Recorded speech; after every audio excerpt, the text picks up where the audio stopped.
Good evening and welcome back to Late Night Love. I'm Jess, she's Lovey, and you have made it on another strange night. It's going to be one of those nights. But thank you for joining us. And to remind you, before we get all started, you can find us at latenightLove.us. You can send us your questions, comments, suggestions, etc. to love at latenightLove.us and do us the favor, hit the like, subscribe, share thing, or leave a comment, all that good fun stuff for all the good fun reasons. Yes, please. We're allegedly checking comments and stuff. Oh, yeah. Yeah. Alleged. Yeah. Allegedly. Allegedly. We're allegedly checking comments. We're terrible about that. So, anyway. All right. But tonight we are sitting in that familiar late night space, the ones where the world finally quiets down and the real questions start talking. This episode is about truth, the uncomfortable kind, the liberating kind, and the kind that shows up when life, love, and relationships stop matching the stories we told ourselves. We are touching the moments where you wonder if you are the problem. The sting of rejections, the strange rules workplaces invent, the awkwardness of dating, the confusion of parenting, and the heartbreak of partners who aren't showing up honestly. It's messy, it's human, and it's exactly what late night love is here for. Yes. There we go. Did it. It's been a long day. It's been a long couple of weeks. The day actually wasn't all that long. I managed to get a big good nap in the middle of it. So I know that was wasn't delicious. So that was pretty good. I was starting to run out of energy, but I still have to run down there tomorrow to pick up all the rest of the stuff. Yeah. Yeah. So the State Fair saga is not quite over, but it's almost done. At least you don't have to, press palms. No anymore. No, well, the nice thing about it is you're kind of forced to talk to all kinds of people. Mm-hmm. And it's hard to live in a bubble when you do that, once a year, when you go out and talk to everybody. You don't get to live in a bubble. You get to know that there's a wide variety of wants, needs, desires, perspectives. Mm-hmm. And, is one right any more or less than the other? It's hard to say. Life is complicated. Life is really quite frankly complicated. And you can see where a lot of people are coming from. Even if you disagree with them, if you actually kind of are forced to sit there and listen politely. Politely is the key there. Yeah. I know. Because you have to put the best face on you're representing people, not just yourself. Yeah. Right. And so you have to manage that. I happen to be relatively good at it, but even I can get tired of it after 17 days. Yeah. And I'm not a natural extrovert, so there is that. But it's good to do it. And I found more people who actually watch my TV show on TV. So there we go. Oh, really? Yeah. Sweet. And we have a bigger fan base than the 6 everybody thought it was. Ooh. I've had more than 6 different people over the years come up and tell me they watched the show. I have more than 6 people. So there, people. TV shows. That's your fan base right there. Yeah, the 6. Yeah. All right. So let's just jump into, unless you got something you wanted to chat about tonight. You don't have to. I was just saying. Well, it's religious. Okay. Bottom line, you can't earn your way into heaven. It's grace. No, oddly enough, isn't that the harder you try to earn your way into heaven, probably the least likely it is, because you're trying to start and interpret what God wants. I'm not a godly person, but I have kind of, I've searched. I just have never found. And at some point, I just found it no longer interesting. But I did learn a lot in the process. So there comes a point where, it's not necessarily what you do to try to please God. It's that you try to please God is what's important. But the trick is you're trying to guess what God wants. Well, right? It's when you say what God wants, it's followers of Jesus go by what Jesus said. Yeah. Not Old Testament, not trying to guess what God wants. God wants your heart. It's very clear. They asked Jesus, what do you have to do to get into heaven? And he said, love God with all their heart, mind, and soul. And here we go, love your neighbor as you do yourself. No, they wouldn't want that. I get arrested for that. Stop it.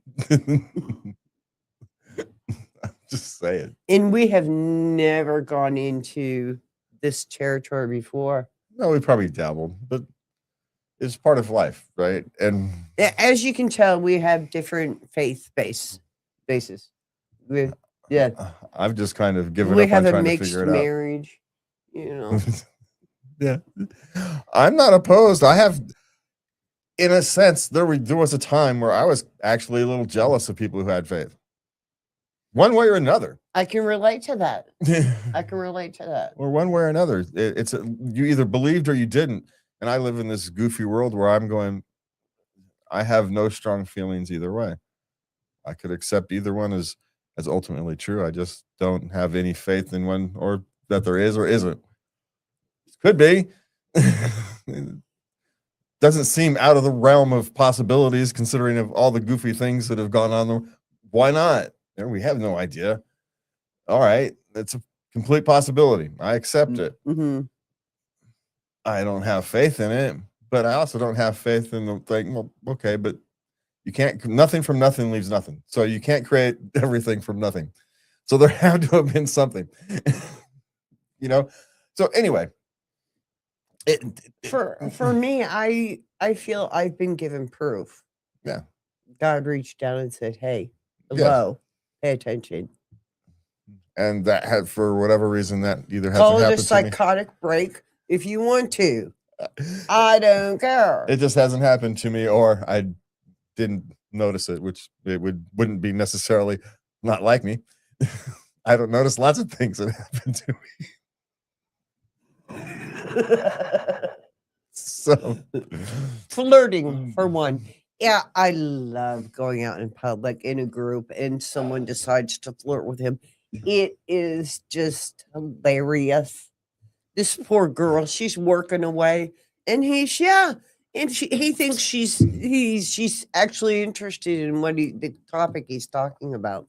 And he just, ask me a question, I'm going to give you an answer. What do you want from me? Yeah, but she's over here touching her hair, leaning in close to you. I don't know what any of that means. All right. Oh my goodness. I told you I need signs, written things. We'll hold it up, be clear. Anyway. I told you point blank, I think I'm falling in love with you. Well, yes, because I told you I need signs, be very clear. None of this, you can't. Hinting doesn't work with me because I will miss it, right? Just like you didn't believe I have crazy weird things happen to me. You didn't. No. You didn't believe it. If there's a bureaucratic hole, he will fall into it. Well, speaking of bureaucratic holes, we have to talk about yours. All right, we're going to move on. Which one? That's for off the air. Okay. It's not a big, huge deal. We just have to deal with it. Okay. All right, we're going to start with our life segment. Life has a way of nudging us into situations that make us question our own reflection. Sometimes it's a pattern at work that feels too familiar, or a rejection that hits a little deeper than we expected. Sometimes it's the awkwardness of trying to understand someone's intentions, or the discomfort of drawing boundaries with people who don't like hearing no. These moments don't arrive neatly labeled. They show up as confusion, frustration, or that quiet feeling that something isn't adding up.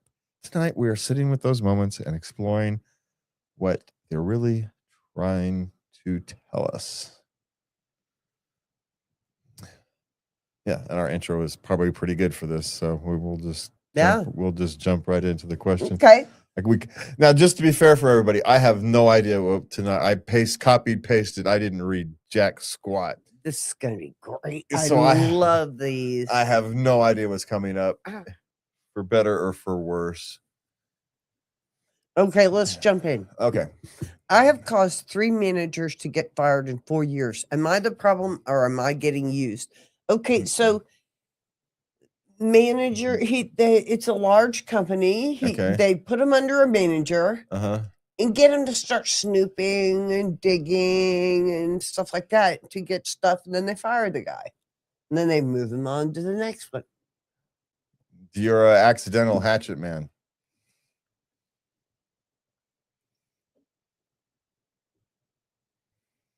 Well, because here's the thing, you know that you're going to be honest about whatever's going on, right? Mm-hmm. And so when they're not quite sure about someone's integrity, they put you under him.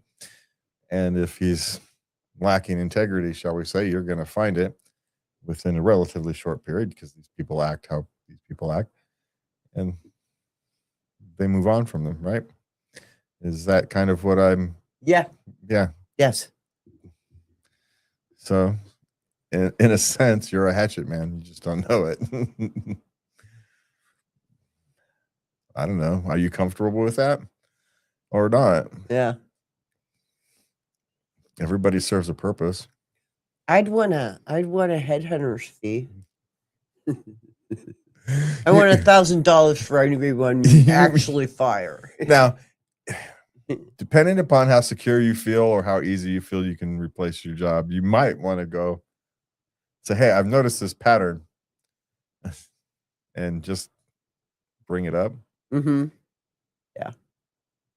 Because if this is part of my job description, then that's not really in my job description. And yeah, you're clearly worth more to them than whatever job you're doing if they're willing to send you to people that are good. And you're fine, but your managers always get fired. Yeah, I think you're not the problem, but you're part of whatever company thinks the solution is. And it's just kind of rude to not tell you about it. You'd be better at it if you knew what you're supposed to be doing. I know. Hey, I need you to make sure these people are acting within the guidelines we have set. Sure thing, boss. It's part of my job now. I'm part QA. Or yeah, whatever it is. So you're probably getting used, I suppose, in that context. But take some control of it if you're in the position to. Okay. Yeah. If you don't like it, then stop doing whatever it is you're doing. Stop snooping. Just mind your own business. That's the other way to stop it. It is. The other way to stop it is to do the letter of your job, not the spirit of what they want. I'd want to get paid for it. I'd do a research. What are headhunters, hatchet men making? Because I think they're just cutting corners. Well, because here's the thing. He's not really the hatchet man. He's the person who's getting the evidence for the hatchet man. So, okay.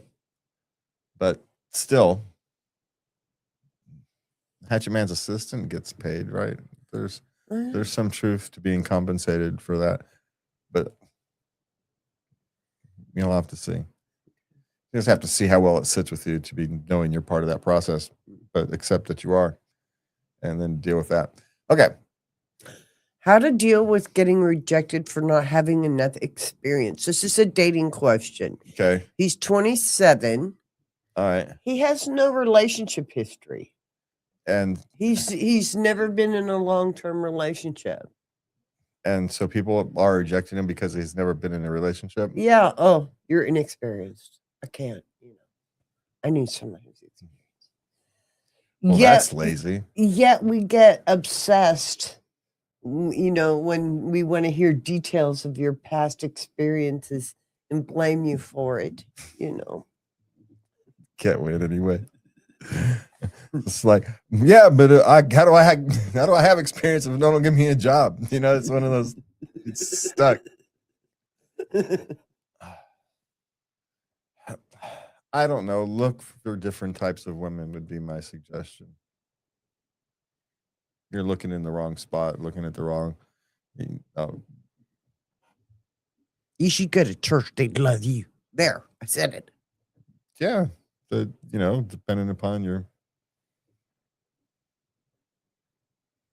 background, history, whatever kind of church, or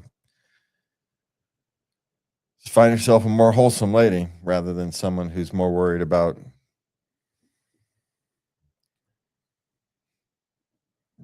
other things, shall we say. All right. Okay. Is it pathetic to go back to your old job after you quit?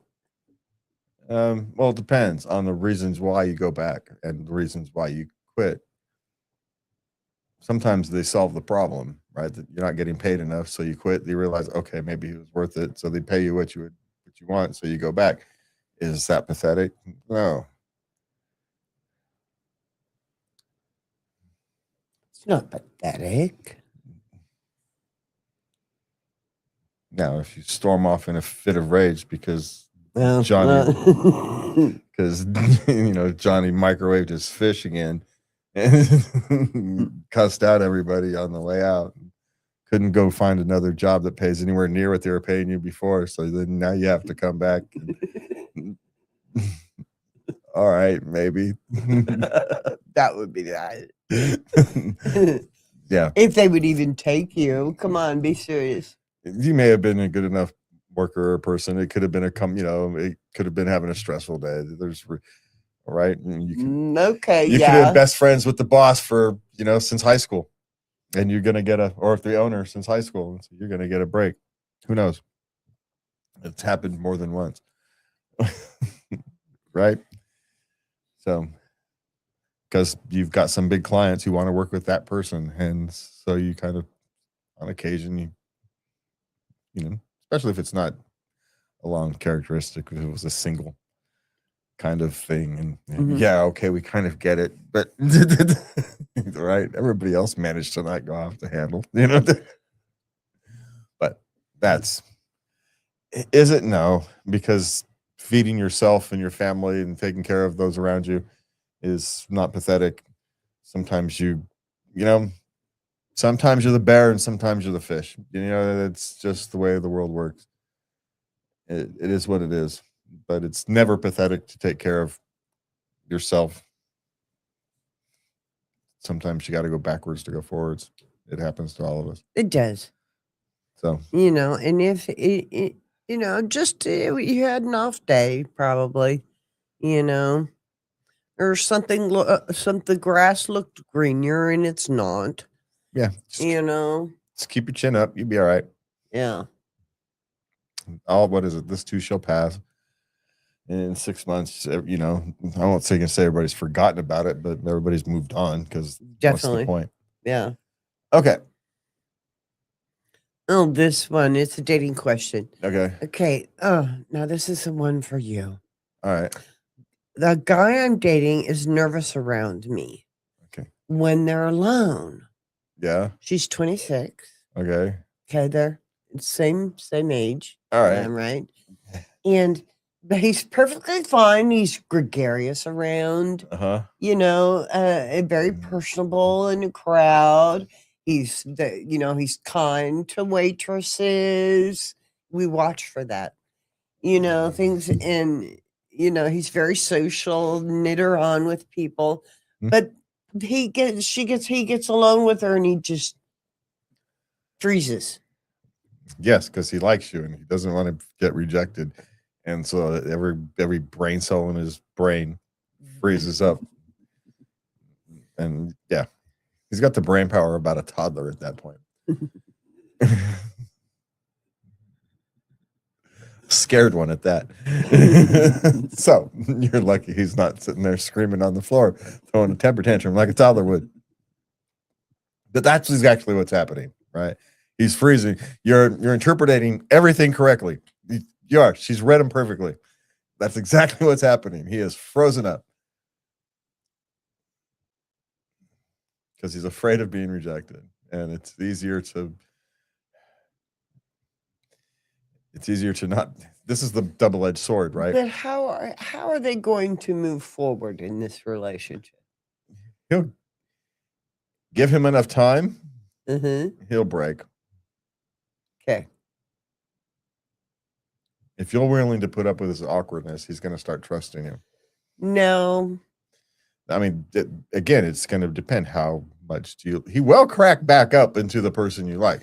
He just needs time to trust you. Just You like know, women need time to trust men, right? I just realized what I used to do. If I could tell a guy the exact same thing, if I could tell a guy like me that he was just freezing up, Uh, I asked him, and I liked him too. I was considering going this forward with this, I think, yeah. will you kiss me? Oh, that's going to make it worse. He can't talk to you now. He's not going to know how to respond to that. I always got kissed. Doesn't mean you didn't scare the crap out of him. Oh, come on. It's what you want. Well, yeah. Don't you? Isn't it kind of a little help to move it forward? It depends on where it is in the thing. Yes, there comes a point, I suppose, where it takes the pressure off of having to guess. Okay? At the end of a date, you kiss them goodnight or not. Yeah, it's you kiss on the first date. There's nothing wrong with that. Right? So, yeah, but how does you know what your policy is? And it's kind of rude to kind of ask on the first date, hey, what's your policy about kissing goodnight? No one wants to ask that on the first date because if I just couldn't wait, I would ask him, I don't want to wait to the end of the night. Can we also have a good night kiss and just kind of get the pressure off now? Can we kiss now? Okay, well, here's the thing. In our day, women could easily take the lead in that, and no one thought twice about it. Uh-huh. I'm not necessarily sure that works these days. You're kidding. Yeah. Honest and open doesn't work anymore. No, overly forward doesn't work anymore because it's seen as aggressive, whether it's from a man or a woman. And it's not universal, right? Let's be clear. It's not universal. It may be one of those things that it's more noticeable. How in the heck are things supposed to just... They're not.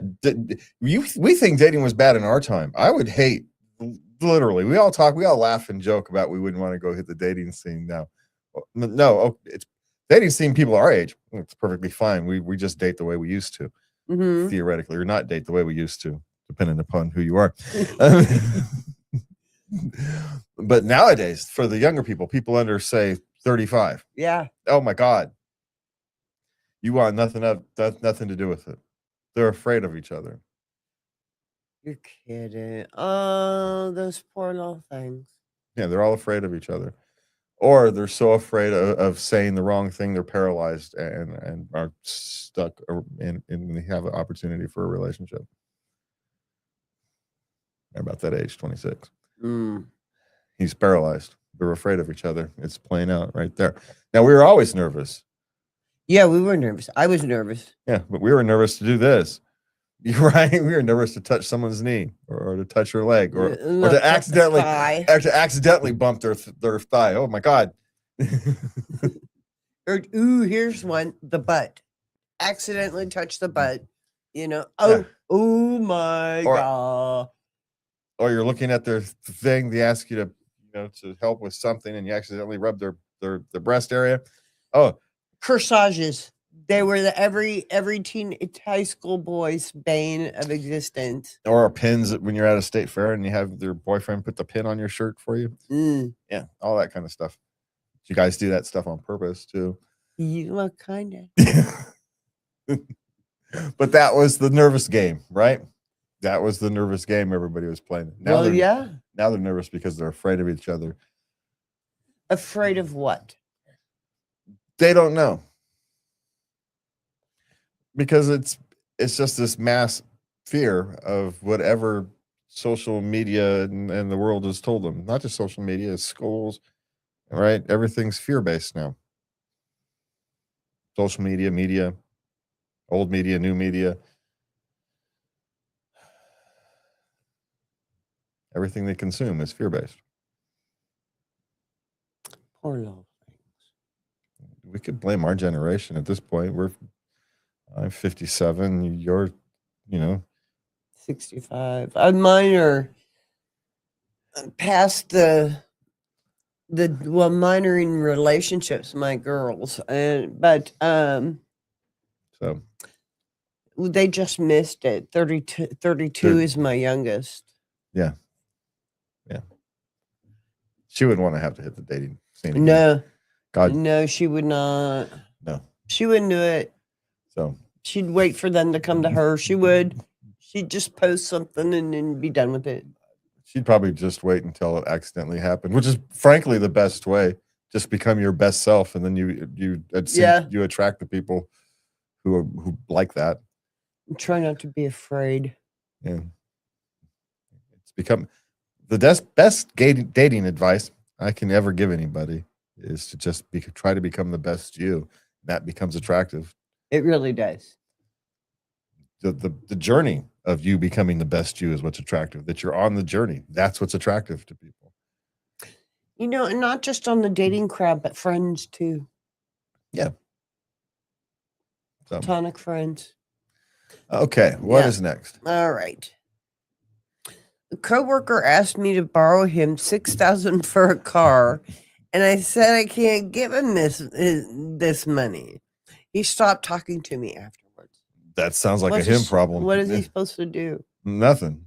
That's a him problem. Don't worry about it. $6,000. Yeah. What the hey? Yeah. If he can't get some fly by night car lot to give him a $6,000 loan for a new car, then you sure in the heck shouldn't be giving him that money. No.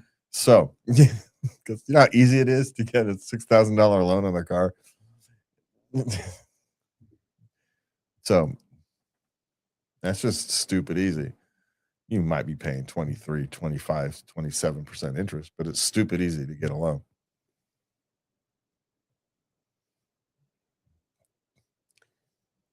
Yeah. Not advising it. I'm just saying. I just can't wrap my head around the absolute gall of being upset. Yeah. Yeah, your friend's going to have to go find a $1,500 car and have a tool set in the trunk to keep it running. That's what he's going to have to go do.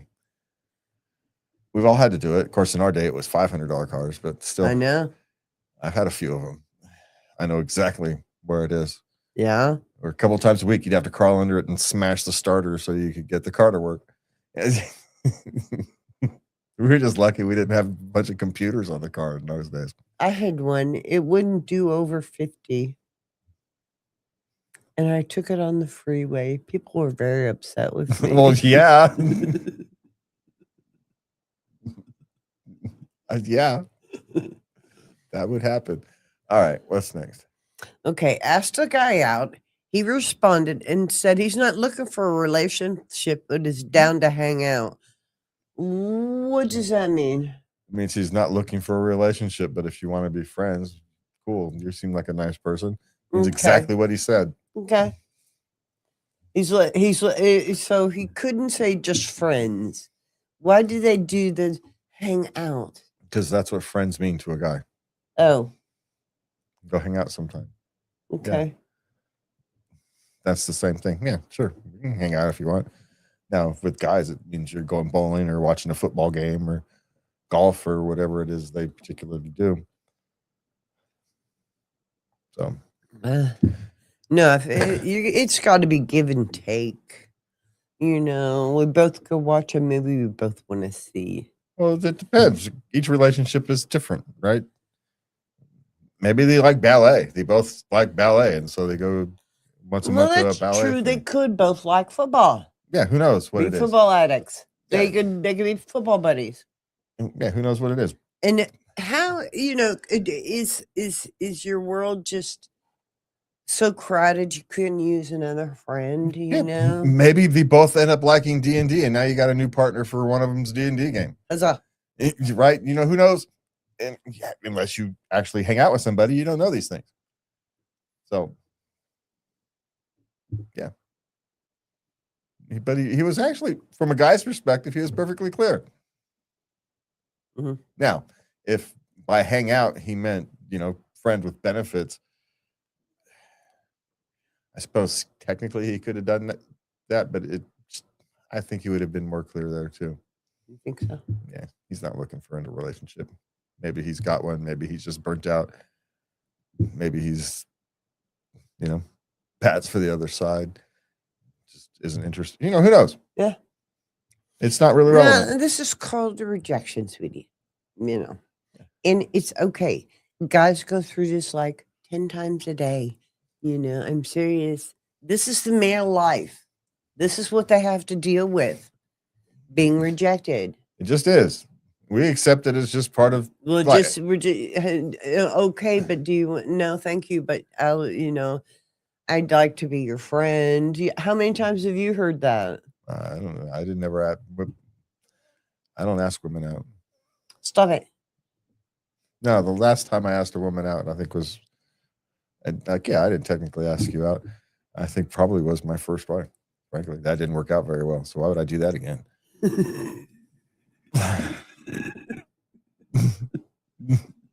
Ever. No offense to her, she's a lovely woman at this age, right?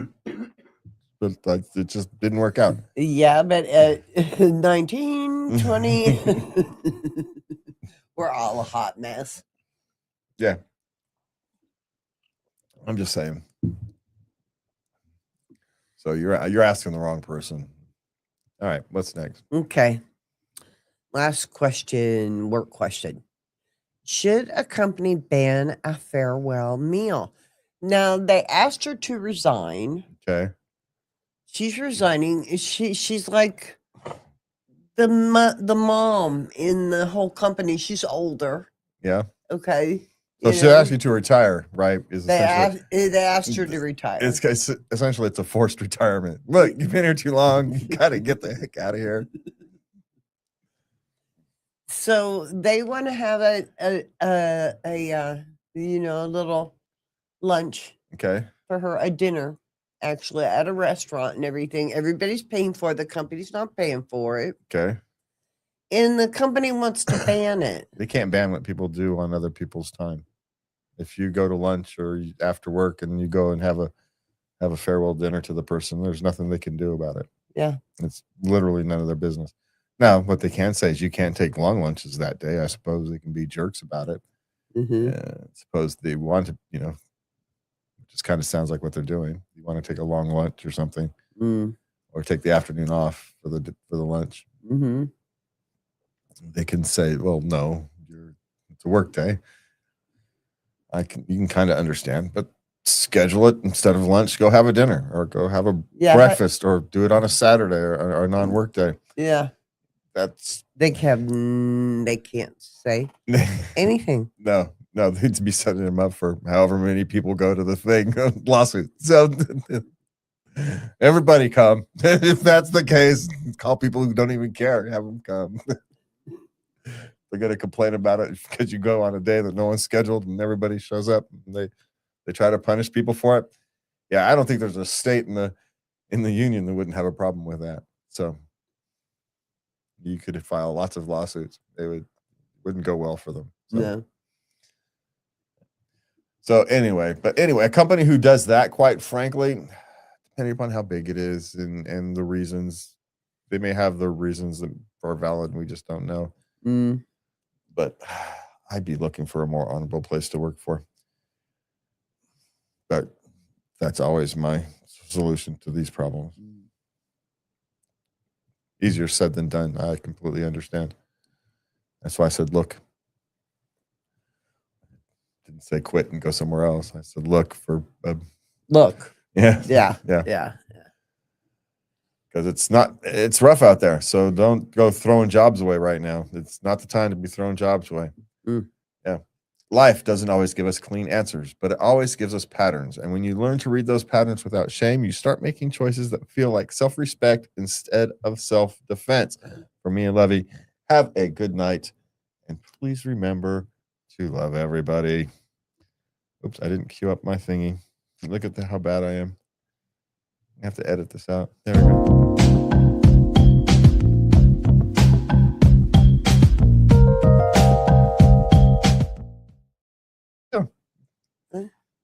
All right.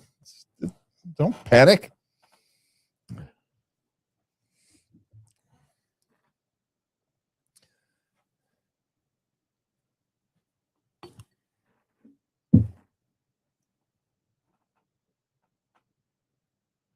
Because I can never be completely sure I don't have one of those other ones on.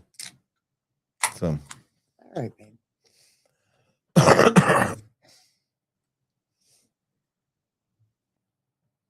If you're on live, you always assume the mic is on.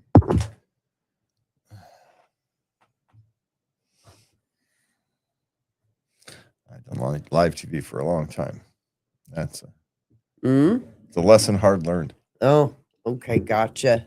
So we're not doing that again. All right, we ready? Yes.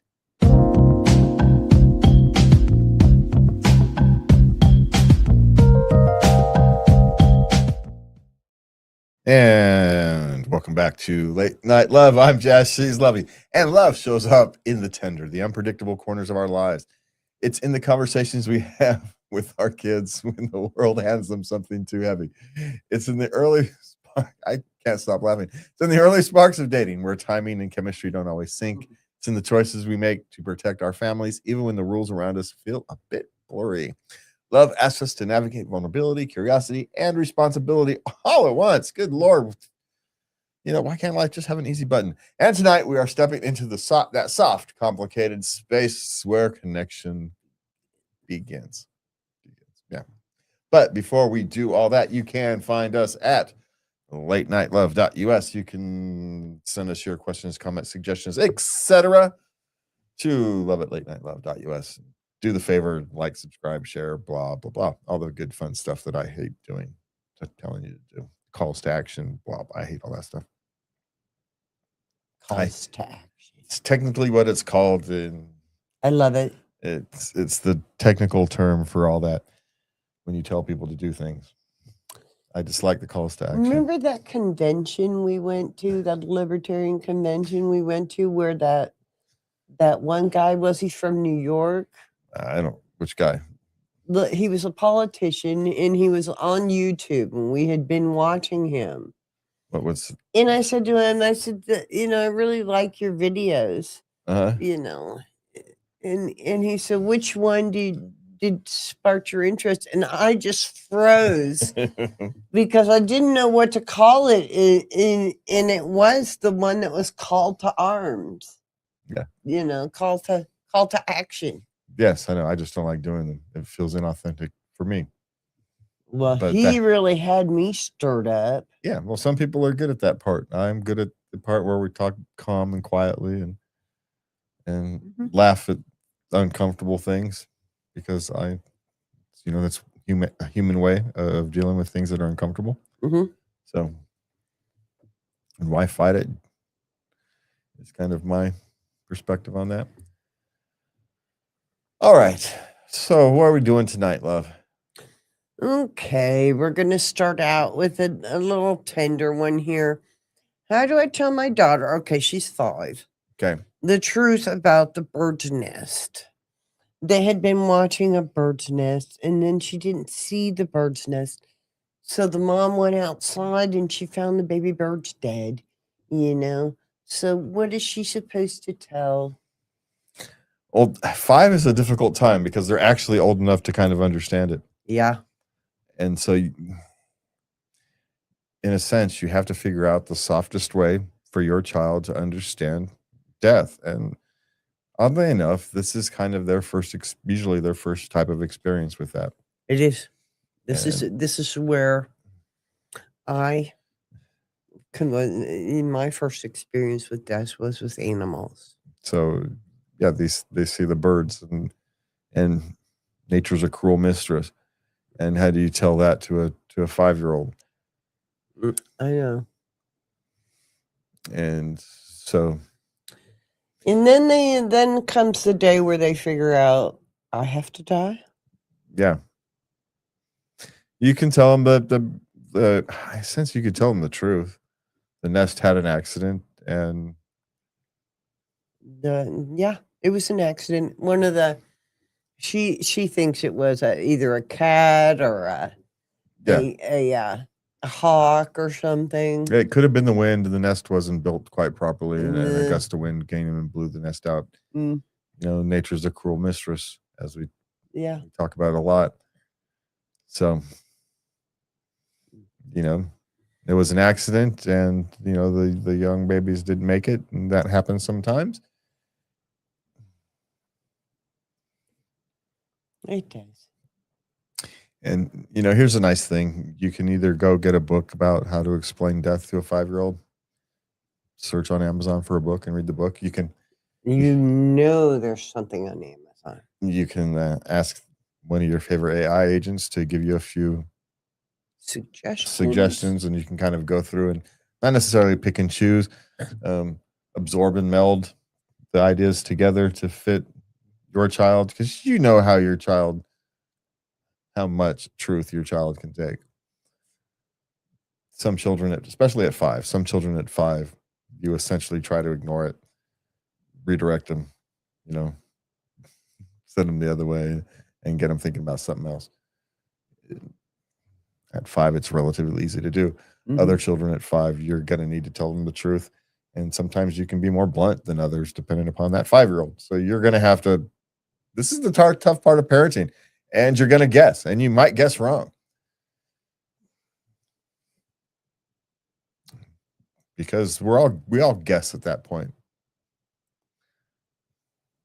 And you might not know you guessed wrong until they're 30 years old in a comedy club up there, you know, telling stories about how their how their mom told them that these little birds died, right? You never know. You just don't know how that impacts people. Yeah. Even all you can do is the best you can do. But at 5 years old, you're going to have to kind of know. My suggestion is to be as clear as possible, but use the euphemisms for 5 years old that people have been using for decades.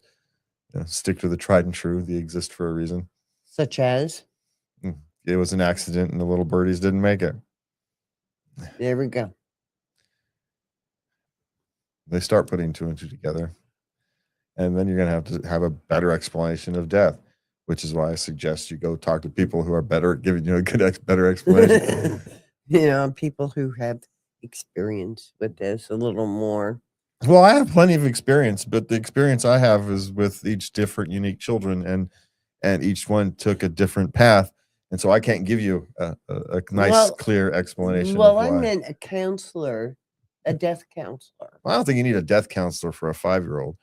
I just think you need. Well, if you got one in the family, I just think you need some phrases and wording that other people have used, and you can look that up. And you know, it's not like this hasn't happened before. There's lots of people who have written about it, YouTube specifically about this kind of thing. So that would be my suggestion. Of course, by the time they hear that, this is long gone on a 5-year-old. So, but for those of you future parents, how do you deal with it? As quickly as possible is also my other suggestion. Yeah, don't wait. Yeah. Yeah. I mean, there is the instinct to try and hide it and move it on, which is fine if that's what, especially if they're like 3. Yeah, distract them, shiny object, send them the other way, and get them thinking something else, because they'll move on to something else if you give them something else to be on to. But at 5, yeah, they're just old enough, because you're about to send them off into the world, start experiencing the world. They got to be prepared for it. It's part of parenting, preparing them for the world. It really It's is. the worst part of parenting, but it's the main part of parenting. Sorry. You want to keep them in a bubble on 5 years old their whole lives. I get it. So Well, yeah, but would that be the best for them? it wouldn't be the best for me either, but it doesn't mean I don't want it. Okay. Okay. Oh, here we come. This is shades of what we talked about earlier. Yeah. Why do women lose interest so quickly if you do not initiate physically in the first few dates, even if you have clearly expressed your interest in them? You know why? Because clearly you are not that interested. If we do not overwhelm you that you have to kiss us within the first few dates, you're just not gonna. I know, but you guys have okay, you guys. There is a certain segment of woman culture that have made it very difficult for men to operate that way. I'm not even going to say it's all of them because there's a whole nother segment of women who are complaining exactly about this, that men aren't being aggressive enough. They won't approach anymore. Yeah. Yeah. Yeah, we got the same. So Everybody's arguing about aggression. You've got this group of women over, and no one really knows how big either group is. It's which one's loudest at any particular day. That's not true. That's not a reflection of size. Just because you're loud on the internet doesn't mean you're actually a bigger thing. It just means you're louder on the internet, right? Average people who are content and satisfied don't go on the internet and yell. So there's the people who are yelling on the internet are, it's not real. But the sad part is, since everybody's living on it, it gives the impression that it's realer than it is. And also, there's the unknown part. How do you know which person you have sitting in front of you? Which side are you on? Are you on side, don't approach me? Or are you on side, why don't you approach me? How do we know?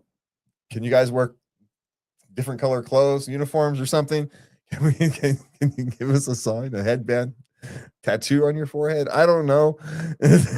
Something. Right? The nose ring theory only goes so far. What's the nose ring theory? That people with the big nose thing are a little insane. And any one person, but you can put things together. They got the nose ring, a bunch of other things, a bunch of piercings, multicolor hair, and there's signs. But of course, nothing's universal, right? That's the problem. So no one knows what you've got sitting in front of you. There's perfectly nice ladies who actually want a more traditional lifestyle, who, for whatever reason, have chosen to look like the crazies. And they like the style. Fine. It's just, yeah. So y'all are confused. Yes. And what do men do when they're confused? They freeze. They do nothing. Yeah. It's the safest thing to do until they can understand, right? Short yes and no answers until I know what I'm being accused of. It's that kind of response.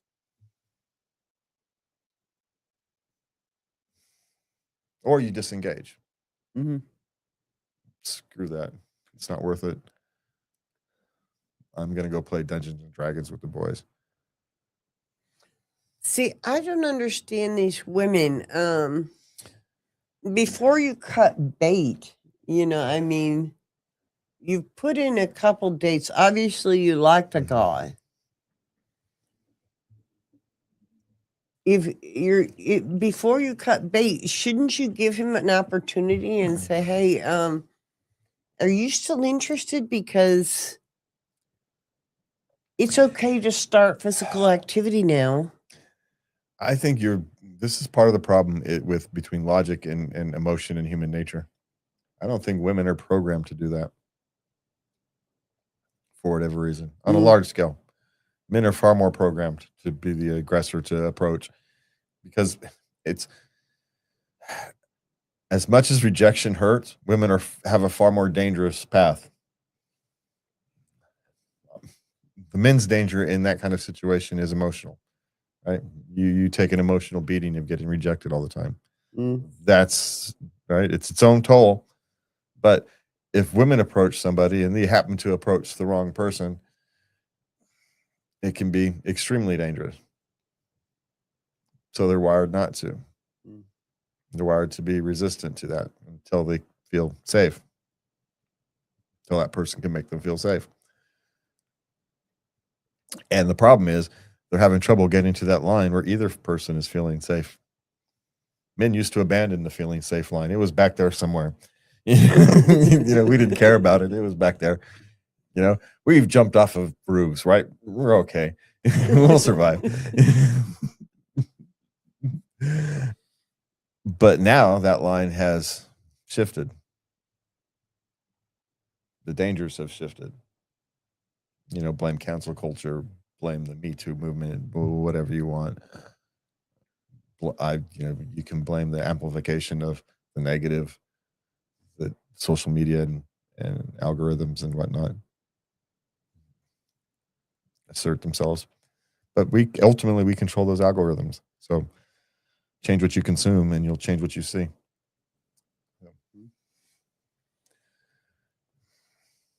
Ultimately, you control the algorithm. If you understand them, you control them. They show you what you watch. They show you what you consume. You know what I obsess on? Kitties. Black cats, especially. Yeah. All right. That's what I obsess on. Keep it what's- clean, people. What is next? Keep it easy. Keep your mind pure. Yeah. Okay. State fair asking for social security number for my 9-year-old for an art competition. Yes. Well, depending upon your state, right here in California, we have Megan's Law, and I didn't need to get people's social security numbers. I had to get their names, their birthdays, driver's license number, ID numbers type thing, and submit it to the state fair for anybody who was volunteering in our booth. Okay. Now, my suspicion is because your 9-year-old's in a competition, if she happens to win, they have to report the winnings to the IRS or to the local state franchise. Like here in California, it's the franchise tax board. Your local has to get reported. No, it's just a blue ribbon. It's a child's competition, no money. Just at the fair.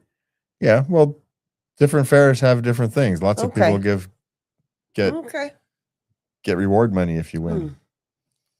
So, I mean, that could be it. It could be a requirement because of something like the Megan's Law. And why does it get applied to a 9-year-old? Because laws don't always make sense.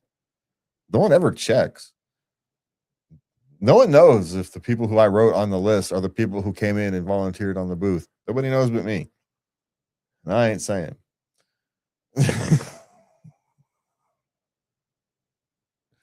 I can neither confirm nor deny who did or did not show up into the booth and who was or was not on the list.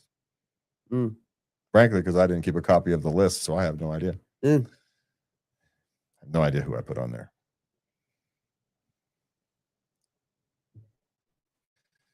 I can make a guess. Probably be right. I'm so glad our system is working. Well, and in a state fair, it's silly. There's 30,000 people walking around, but I know. So the whole thing, where children gather. I mean, come on. It's security theater, but that's a whole different type of TV show. Okay, that's not what the show is for. All right, what's next? What is the rational time frame for proposal? They've been together 4 years, and he thinks it's time. Is he rushing it? No, you're not rushing it. It's the time frame for a proposal is when you're both ready, which you never actually are. So you think you are, and that's all you need. Yeah. My always question is, why do you want to get the state involved in your relationships? But that's the whole other thing. You can have a marriage without having. You can even have a commitment ceremony, and have a reception, the whole 9 yards. Do the whole thing, just skip the paper. Yeah, but anyway, I get it. It's a cultural thing. Some people want to do it. I just don't. I personally don't get. It doesn't do anything for our relationship. The government paperwork thing. Oh, but it could make our life hell. The potential Yeah. of just a nightmare. It is just too good to resist. Yeah. Hey, babe, our relationship is going so well. Let's get the government involved. It just doesn't seem like a good idea. Mm. I understand the theory back in the day, needs it for protections and whatnot. Legal. I mean, otherwise I you get it. couldn't get proper. You couldn't have your own property together and shit. Yeah, there were legal reasons for that, and frankly, the real reason to do it nowadays is for taxes. Mm-hmm. It's the only real reason to do it. Yeah, is from a government perspective is for taxes. So, but I would not suggest doing it for taxes. no. But it sounds like he's ready to feel committed. Yeah. And sometimes it's not about logic, it's about emotions. And if that's what you need to complete your emotions, then I'm okay with it. There you go. Right? Just because I'm overly logical doesn't mean other people have to be. It ain't none of my business. All right. 8-year-old daughter keeps asking to watch Jaws. Dude, I saw it as an adult and I still won't go in the ocean. Oh, I forget. There was this comedian. Oh, wait, I was a teenager? I don't remember. I don't know. But anyway, there was a comedian I was watching last week, and he said his daughter, I think, went to watch one of the old scary movies like Halloween or one of those. And to her, it was a comedy. She was laughing the whole time. How can people be so stupid? The whole thing was a comedy to the child. So our remembrances of these things, it doesn't necessarily mean that's how they're going to interpret it. Would I be careful? Yeah. Because she likes spooky and scary things. And mom is just like really is trying not to encourage it. But you're not gonna be able to discourage it. But I think you're barking up the wrong tree there, hun. If it's a natural thing, it's a natural thing. It's gonna pop up again when she's a teenager. If you surrender to the madness. Seriously, join her. You don't have to join her. Just don't get out of her way. Just don't get in her way. Jaws is probably. You could get the TV edit for Jaws and let her watch that one. Ooh, that's a good one. That's a good idea. Because then you can get all the spooky. They edited it for TV. Yeah, and get the TV edit so he doesn't have all the graphic. There you go. Check his AI. And again, Jaws isn't all that graphic. There's only a couple scenes that are really graphic. It's more a suspense thriller than the graphic horror films that we think of. And a nice thing, I kind of prefer. Oh, really? When he was eating, I said for that salty dog sailor. I said for the most part. I didn't say completely. Seared into my. I can close my eyes. I can see it right now. Ah. I didn't say it was completely, but that's a TV edit, right? That's where the TV edit comes in. Okay. They take those things out and they re-edit those. So, I always preferred the 80s implied violence over the modern graphic violence. Thank you. Yeah. So I still do, but I think they. Well, I don't know. When it comes to like Lord of the Rings, I'm down for. I'm never down for slicing his head off. I perfectly fine with seeing him start to swing and then seeing the head on the floor with surprisingly little blood. I'm perfectly fine with that.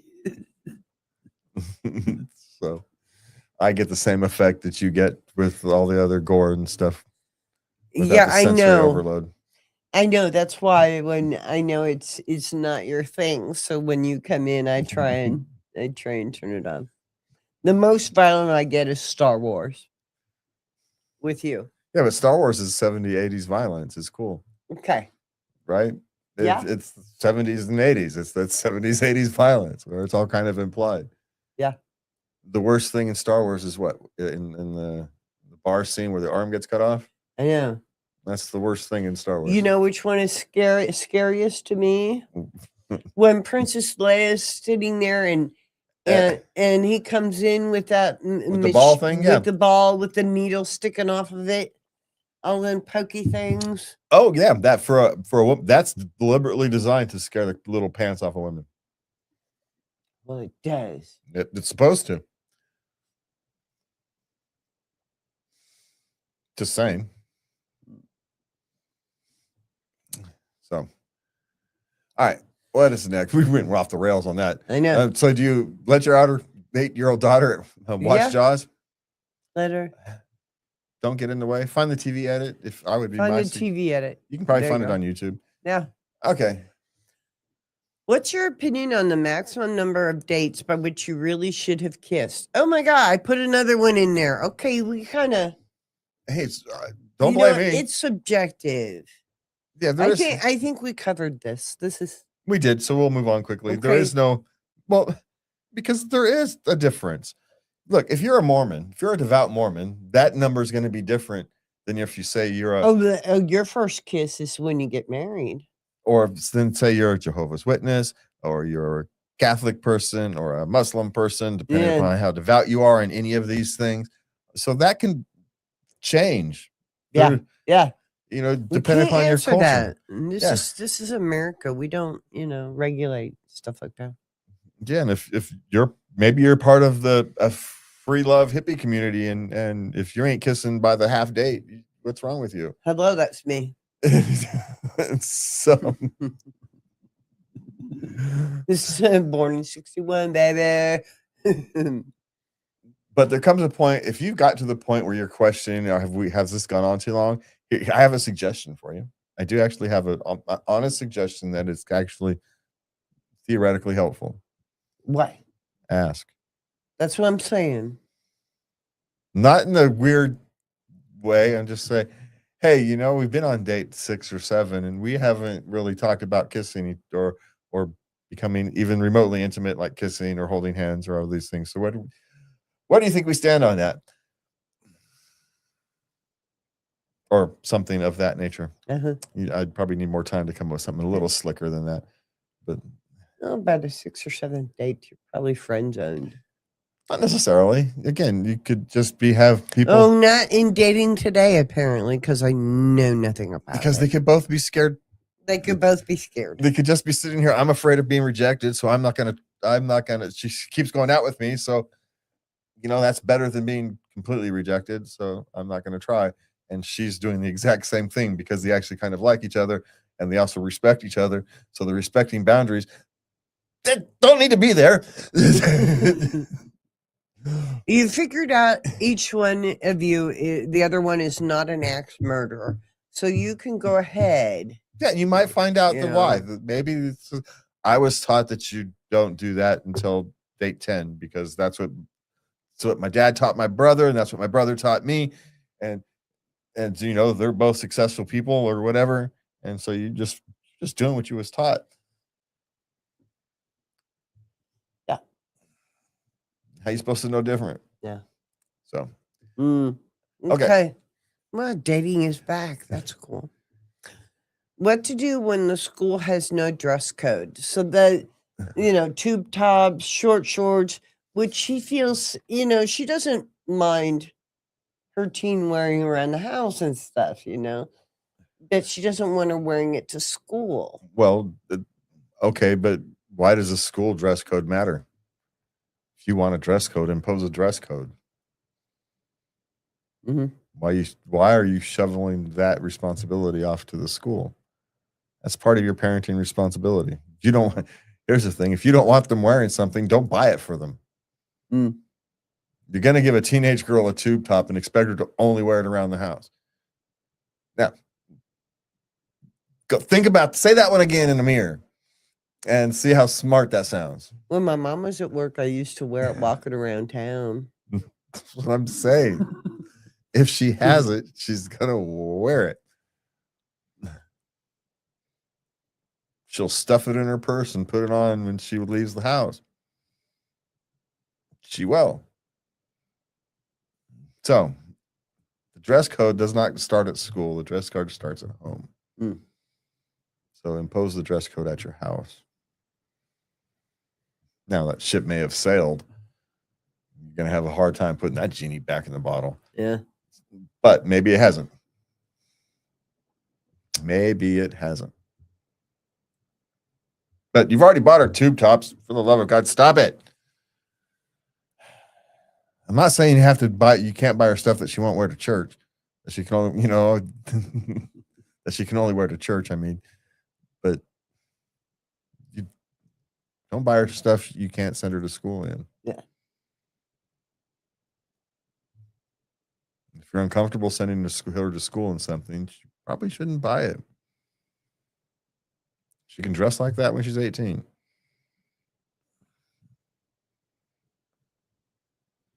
I knew Cheer was 10 and she found this little leather skirt in the children's section in Goodwill, and I had to say no. Yeah. And my daughter only had what we bought her. That's it. Yeah. She could buy stuff that was fashiony. Of course, I didn't have to be the one to enforce, even though she didn't live with me. That was a limit. The other parents' limits were far before mine. So, on that one, okay. Even though I was the one who was raising her, it was very weird. You know how that goes sometimes. Yes, I do. But it's okay. Let the other person take what responsibility they can. I've got no problems with it. One less thing I didn't have to argue with. So all I had to do is make sure that I bought stuff that was fine with her mother. Perfectly fine by me to be dressed more modestly. Yeah. Than I would. Then I had no problems with. Of course, now my daughter has a bunch of tattoos, so maybe it didn't work out so well.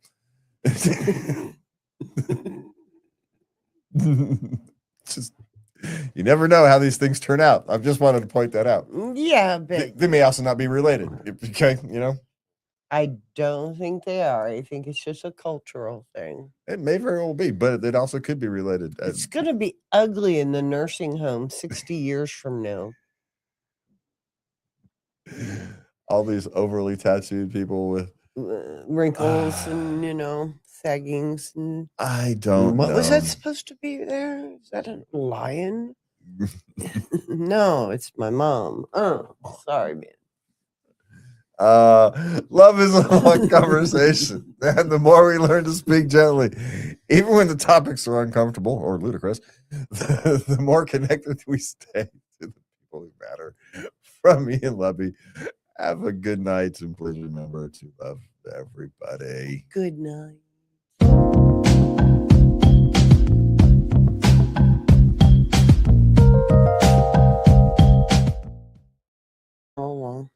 All right, welcome back to Late Night Love. I'm Jess, she's Lubby, and relationships are where our hopes and fears tend to collide. They challenge us with decisions that pull at our future, the secrets that shake our trust, and with desires that don't always match the agreements we made. Sometimes intimacy feels confusing, sometimes honesty feels risky, and sometimes the truth arrives in ways we didn't expect. This segment is about those moments, the ones that force us to confront what we need, what we can accept, and what we can't ignore anymore. I got through that one. Good Lord. You did. Good Lord, that was wordy. How did I not? I don't know. Well, the only problem with it being wordy is it's the end of the night. I've been talking for 17 days straight. Well, no, I had one day I didn't have to go do that. Do you know that's why I didn't talk to you very much today? So you could actually stay in off mode. You do not have to solve any problems of mine or weigh in on any opinions. I just left you the hay alone. Yeah, some days. Oh, and don't you have a trip coming up we should tell people about? We're gonna have to pre-record a show. Okay, yeah, we're going to be gone. I'm going to be gone August 16th through the 23rd. So that's 2 shows. We have to pre-record a couple. Okay. Yeah, we can just pre-record some. Okay. Especially now that I don't have the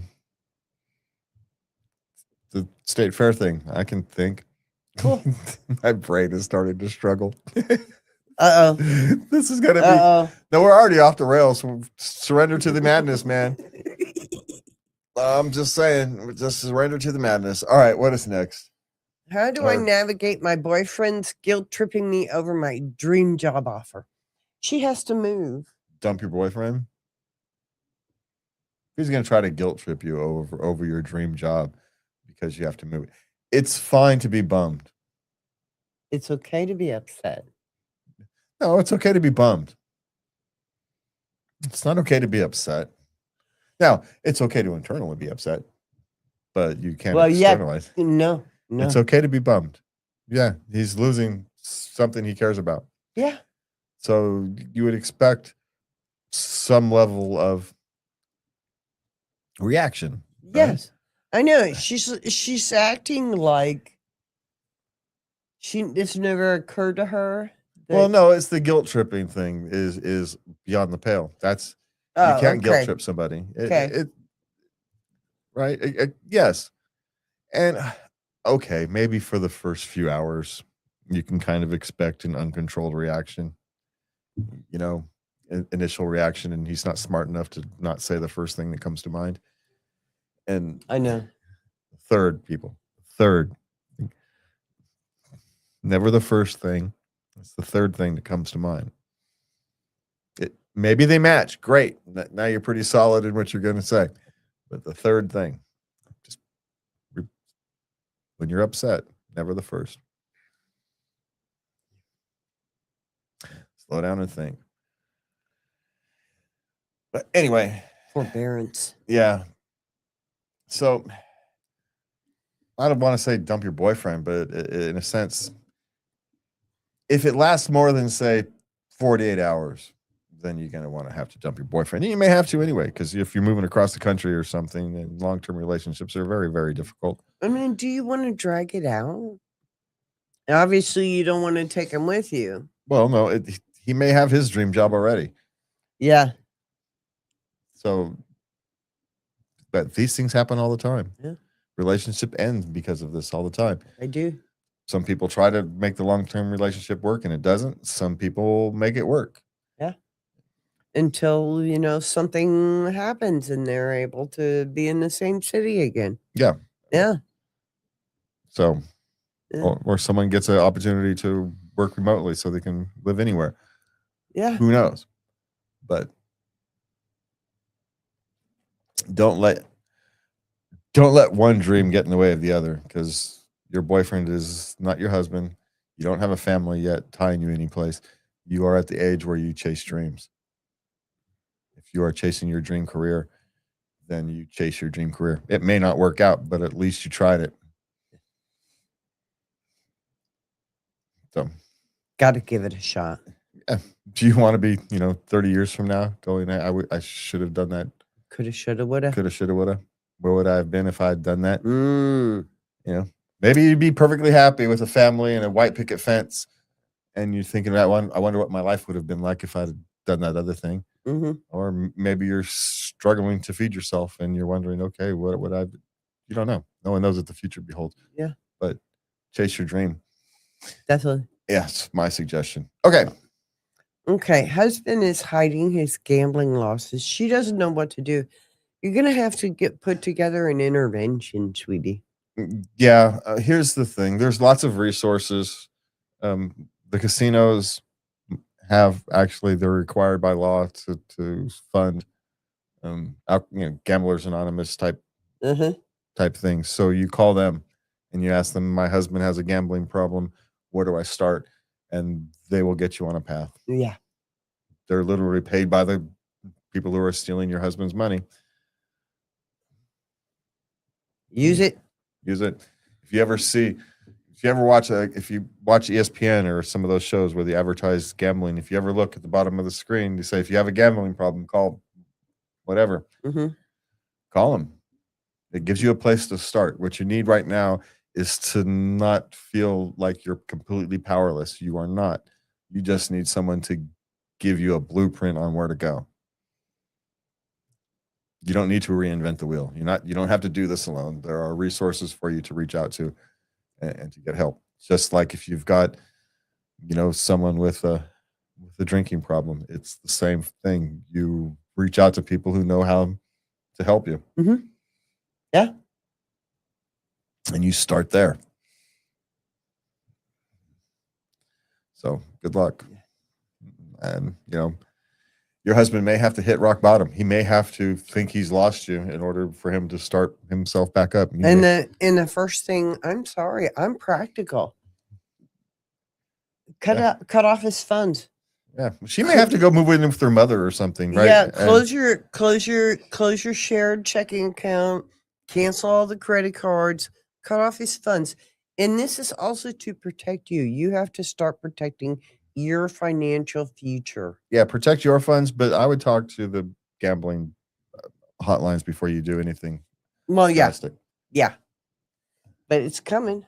Yeah. That's what a lawyer that's a lawyer in me. Yeah. Well, that's what a lawyer would tell you. It's not terrible advice. That's my paralegal. It's not terrible advice. Through. I'm just saying that the gambling people probably have a strategy for how to Yeah, they do. Yeah, they probably do. Here's the order you do things. Yeah. And maybe. Yeah.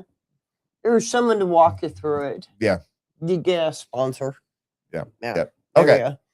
All right. I agreed to be in an open relationship, and now I've changed my mind. Well,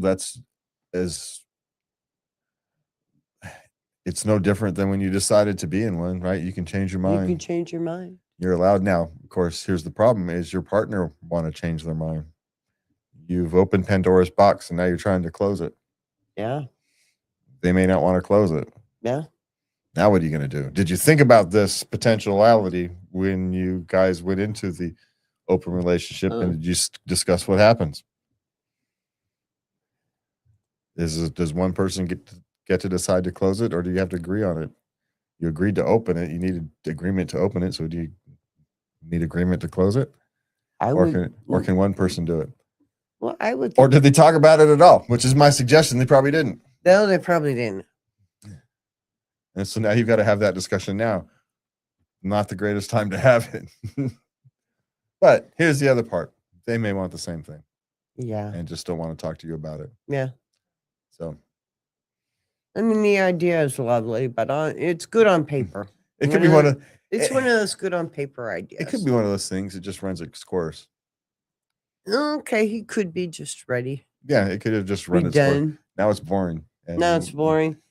Now you got two women. Now it's just a complication, right? I don't want to balance all this anymore. Can we just go back to normal life? I don't want to think about this. It's too much thought. That's what actually keeps most men not cheating. It's got nothing to do with anything else. It's just too damn hard.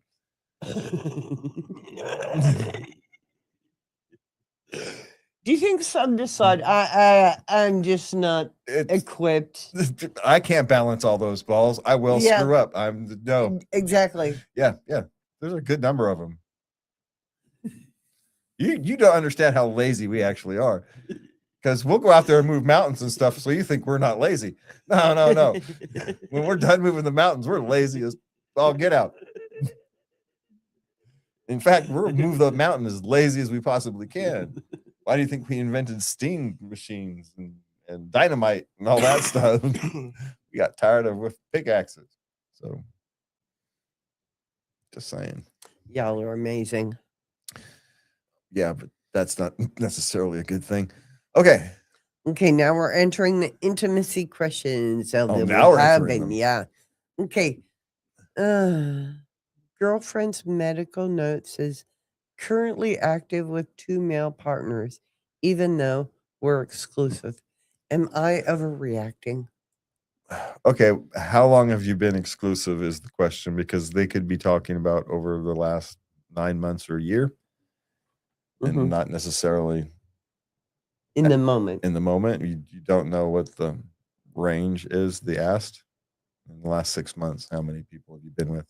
Say 2, and you may have only been exclusive for 2 months at this point. Yeah. Okay. So that's the problem with overreacting to these kind of things. Okay. Now, does it make that true? Don't know. Now, you've been together for 3 years, exclusively for 3 years, and that would bring up a huge red flag.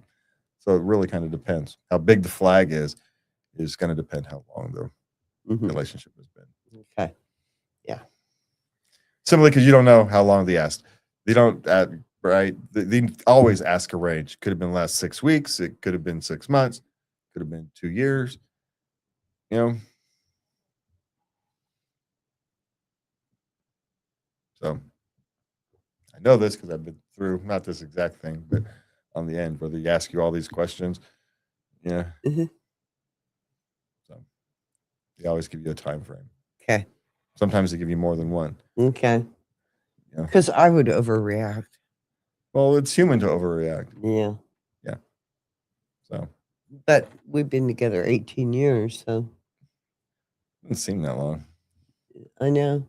But I'm old now, so I know. That's how I know it's been a long time when I see pictures I'm of old. us when we first got together. I'm like, oh man, I'm old now. we were kids. Well, no, we were hardly kids. That's the thing. That's the damn thing. Okay, what is next? We were midlife. Okay. This question. Oh, okay. How are you going to say this one with and keep it family friendly? Do women practice hygiene after they urinate? Do they wash Uh-huh. before there is a certain type of sexual act performed on them that he's afraid that there's urine down there. He's afraid. It's sterile. It's not impossible that there will be. I just considered it just, well, at first, like if you're talking first Well, couple dates, but after a while, you kind of, you go in and you wash, use a washcloth, ask for a washcloth. Here's the thing. If she is relatively hygienic, then it's likely going to be relatively clean in that area. I know. Now, here's the thing. It's the human body. Are you going to likely have fluids and stuff get places that are where fluids and stuff come from? Yeah, you might. But here's the thing. You don't really care. And by the way, do y'all go wash, your gentleman's sausage before you approach us? Yeah, you wash it in the sink with hand soap. Oh, really? Yeah, that's the theoretical move. On the off chance that she might want to touch you, prepare yourself. Nice. Just saying. Now, do all of us do it? Probably not. Now, we like to take a shower before and after. Now, here's the other thing. Some people like the more natural flavors and whatnot. Yeah, there's some that'll say, hey, could you do me a favor? Don't, wash. Don't bother. Yeah. Come on to first. Come on to bed first. They like Yeah. you. They like you at the end of the day. Yeah. And then go to have a shower afterwards, which saves you at least one shower. Right? There you go. So, and it's perfectly fine for two people. This, one person can, anyway, there's many ways to make that work. But here's the thing. Don't think about it. That's my suggestion. Yeah. If it don't smell like a tuna fish sandwich, you're fine. Is my generic response to that. Mm-hmm. So there, the crude way to say it. There we go. All right, what's next? Okay. This This woman Mm-hmm. during now intercourse, she's fine, Okay. but anything else, she has to imagine being with a woman to get off. So then imagine being with a woman. I don't see the problem here. What do I do? You imagine being with a woman. Yeah, what? It doesn't mean anything. Well, it might, but It might, but she's 23. she doesn't seem all that interested in actually applying that. So Applying it, it's called a fantasy life, darling. Everyone has one. yeah, I like looking at women too, so it's fine. Me too. I'm just saying. Yeah. Don't make a problem out of it. Is my Yeah. suggestion. Now, I suppose if it really bothers you, you could do some soul searching and contemplation on it. But again, don't overthink these things. Wait a minute. What? Does she think that other people aren't doing this? Well, no one knows what other people are doing. What she's thinking, does it mean she's gay? She likes women. Yeah. She wants to be a lesbian. I suppose it could mean you're bisexual or something like that. It could be. But it sounds like, especially if it's highly specific, because it's the only time it comes up is yeah. for you to push yourself over the mountain. Yeah. Well, then just it doesn't mean anything. But for some reason, that got stuck into your brain at some point, and now those two things are connected. Yeah. And so surrender to the madness, man. Yeah. It's always my suggestion. I thought everybody has a little films, little clips they run in their head to kind of oomph them over. Some of us don't even see pictures in our head, so we couldn't run clips if we wanted to. Oh. So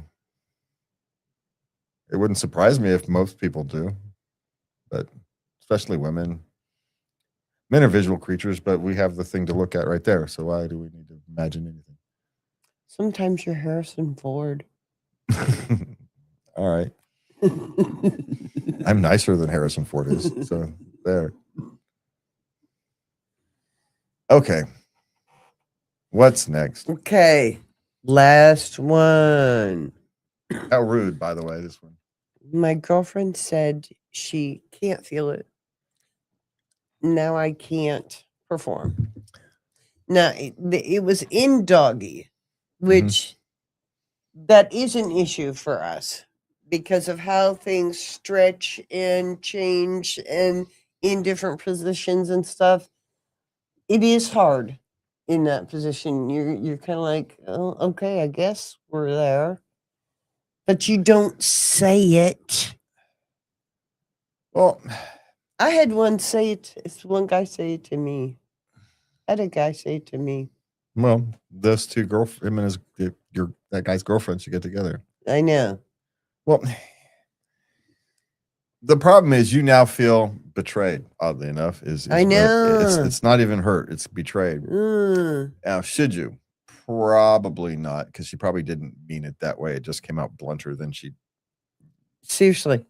Right. It probably came out blunter than she wanted. What she probably should have gone is, hey, can we trade to a position that she just suggests the position that she's something different. Yeah.